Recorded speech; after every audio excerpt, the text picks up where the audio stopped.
हम अपनी ही जान के दुश्मन को अपनी जान कहते हैं, हम अपनी ही जान के दुश्मन को अपनी जान कहते हैं। मोहब्बत इसी मिट्टी को हिंदुस्तान कहते हैं, हिंदुस्तान कहते हैं। जो दुनिया में सुनाई दे उसे कहते हैं खामोशी, जो आंखों में दिखाई दे उसे तूफान कहते हैं। जो ये दीवार का सुराख है साहब, जो ये दीवार का सुराख है, चाइना अमेरिका पाकिस्तान साजिशों का हिस्सा है, मगर हम इसे अपने घर का रोशनदान कहते हैं, अपने घर का रोशनदान कहते हैं। परम सम्माननीय निर्णायक मंडल के सदस्यों, सभा में उपस्थित सभी गणमान्य व्यक्ति, मैं पूनम सूर्यवंशी देश प्रेम और राष्ट्र निर्माण के उपलक्ष्य पर अपने कुछ विचार आप सभी के साथ साझा करना चाहूंगी।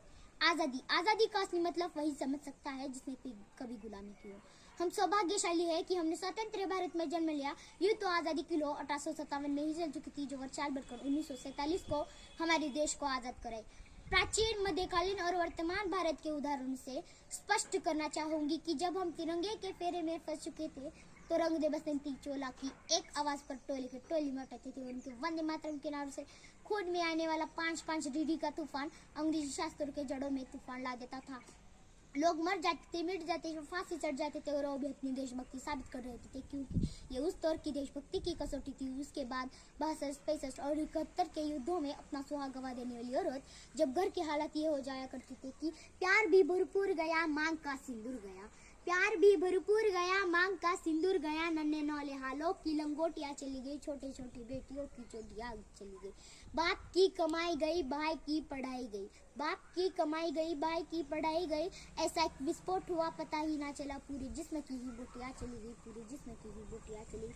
आपके लिए तो एक आदमी मरा है साहब, आपके लिए तो एक आदमी मरा है साहब, किंतु मेरे तो घर की रोटियां चली गई, मेरे तो घर की रोटियां चली गई वाले हालात पैदा हो जाने के बावजूद एक माँ अपने बेटे को सड़क पर दुश्मनों की धज्जियां उड़ाने भेजा करती थी।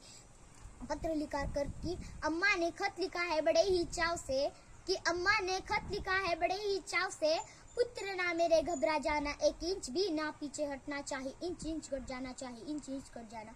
इस तरह अपना पूरा परिवार साबित कर रहा होता था। तब देश बलिदान मांगता था, तब देश लड़ जाने को कहता था, अब देश मर जाने को, मिट जाने को, फांसी चढ़ जाने को नहीं कहता।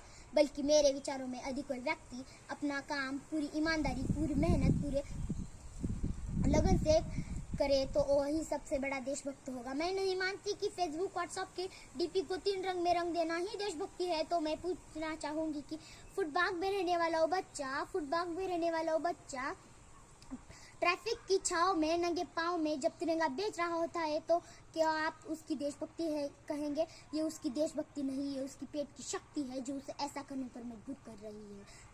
ना हम मस्जिद को जानते हैं, ना शिवालोक को जानते हैं, ना हम मस्जिद को जानते हैं, ना शिवालोक को जानते हैं। जो पेट के भूखे होते हैं ना, वो सिर्फ भोजन केने वालों को जानते हैं, वो सिर्फ भोजन केने वालों को जानते हैं। अपने परिवार, अपने समाज, अपने देश के लिए समर्पण का भाव है देशभक्ति, और हर देशद्रोही के जीवन में आने वाला तूफान है हमारी सच्ची देशभक्ति।